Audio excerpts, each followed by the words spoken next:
Yesus, jikalau kita berniat untuk membereskan atau merapikan meja yang kotor, yang berantakan, yang penuh barang, apa yang Anda akan lakukan terlebih dahulu? Apakah kita langsung mengambil lap dan langsung mengelap meja yang penuh barang itu? Rasanya tidak. Ketika kita melihat ada meja yang kotor dan berantakan, hal yang pertama yang kita lakukan adalah memilah mana barang yang masih bisa kita pakai, masih berguna, dan mana barang-barang yang sudah menjadi sampah, yang sudah tidak lagi dipakai dan sudah layak untuk dibuang.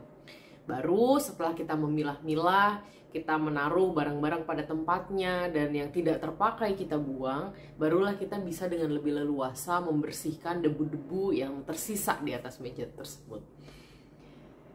Bayangkan ketika kita mau merapikan meja, tetapi kita langsung tanpa memilah-milah, kita langsung mengelap meja itu, bisa jadi barang yang masih terpakai akan dibuang, atau mungkin saja barang yang sebetulnya sudah harusnya dibuang tetapi malah kita simpan. Sahabat yang dikasihi oleh Tuhan Yesus Kristus, hari ini ketika kita berbicara soal manusia baru, kita tidak semata-mata berpikir soal segala sesuatu yang kita sebut dengan resolusi, atau kita sebut dengan perubahan-perubahan yang apa yang kita ingin agar itu terjadi di dalam kehidupan kita. Tentu saja menjadi manusia baru kita berharap untuk menjadi lebih baik.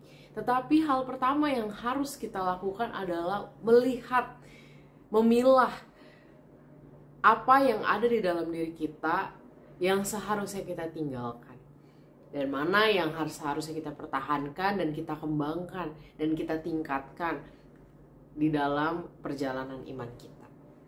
Hari ini saya akan membacakan buat kita semua satu bagian Alkitab yang berbicara juga tentang manusia baru dari Efesus 4 ayat yang ke-21 sampai ayat yang ke-23. Efesus pasal 4 ayat yang ke-21 sampai ayat yang ke-24. Karena kamu telah mendengar tentang Dia dan menerima pengajaran di dalam Dia menurut kebenaran yang nyata dalam Yesus, yaitu bahwa kamu berhubung dengan kehidupan kamu yang dahulu harus menanggalkan manusia lama yang menemui kebinasaannya oleh nafsunya yang menyesatkan, supaya kamu dibaharui di dalam roh dan pikiranmu dan mengenakan manusia baru yang telah diciptakan menurut kehendak Allah di dalam kebenaran dan kekudusan yang sesungguhnya. Di dalam surat Efesus 4 ini, Paulus mengatakan bahwa supaya kita bisa dibaharui di dalam roh dan pikiran kita, dijadikan manusia yang baru, yang harus kita lakukan adalah menanggalkan manusia lama. Menanggalkan setiap nafsu yang ada di dalam diri kita yang bisa menyesatkan kita, yang bisa membawa kita pada akhirnya kepada kebinasaan. Banyak orang yang sulit berubah itu dikarenakan antara ia tahu ada yang kotor di dalam dirinya tetapi ia mengabaikannya. Ada juga orang yang yang sulit untuk menjadi manusia baru karena ia tidak sadar, ia tidak memeriksa di dalam dirinya mana karakter-karakter, mana kecenderungan-kecenderungan, sifat-sifatnya yang sebetulnya itu tidak baik untuk dipertahankan.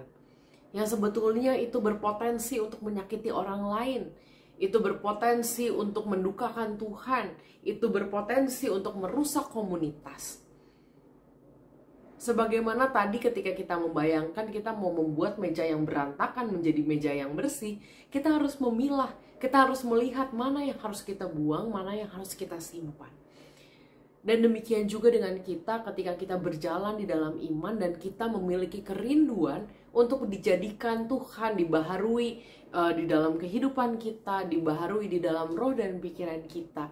Yang kita perlu lakukan adalah coba kita lihat mana kelakuan, perkataan, tindakan kita yang sebetulnya itu harus kita tinggalkan. di dalam kehidupan kita. Pada hari ini kita sama-sama sudah berada di penghujung tahun 2021. Sebentar lagi, dalam waktu beberapa hari lagi kita akan menyongsong tahun yang baru. Biasanya kita akan menyusun resolusi-resolusi, harapan-harapan yang ingin kita capai di tahun yang baru. Tetapi jangan lupa sahabat, kita juga perlu untuk memeriksa apa yang perlu kita tinggalkan. Hal-hal apa saja yang merusak diri kita, hal-hal apa saja yang kita lakukan itu merusak orang lain, menyakiti orang lain. Biarlah itu bisa kita tinggalkan dan kita boleh menapaki tahun yang baru dengan komitmen untuk menjalankan hidup di dalam kebenaran Tuhan. Selamat Natal saya ucapkan dan juga selamat menyongsong tahun yang baru. Biarlah setiap kita dimampukan Tuhan untuk menjadi manusia yang baru dan terlebih kita mau menanggalkan manusia lama yang seringkali menyesatkan kita. Tuhan Yesus memberkati kita. Amin.